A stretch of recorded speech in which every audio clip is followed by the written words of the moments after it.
Around the world, however, the narrative around Mr. Modi has really been driven by activist intellectuals who are thoroughly opposed to the BJP government.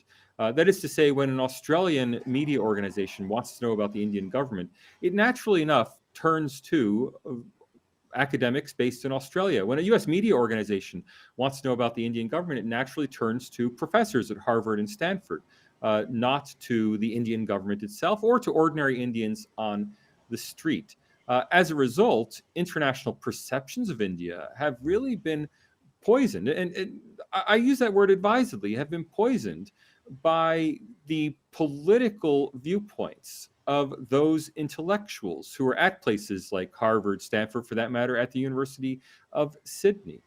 Western intellectuals, and when I say Western intellectuals, most of these are actually NRI intellectuals or Indian heritage intellectuals or themselves Indian intellectuals at Western universities. Western intellectuals are, well, as a class, vehemently anti-BJP. That should come as no surprise.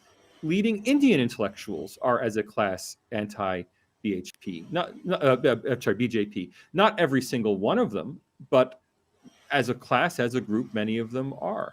So it's really no surprise that Narendra Modi would have a bad reputation outside India, and as a result, that has been caused a negative reaction against India's own reputation. That is, by disparaging India's prime minister, people or intellectuals are in effect disparaging India. They're disparaging the country that would elect such a person.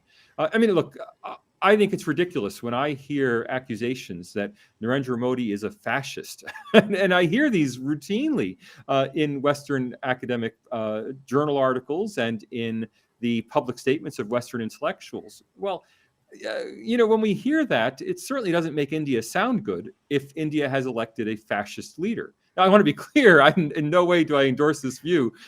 Fascism is thrown around far too much these days and far too easily.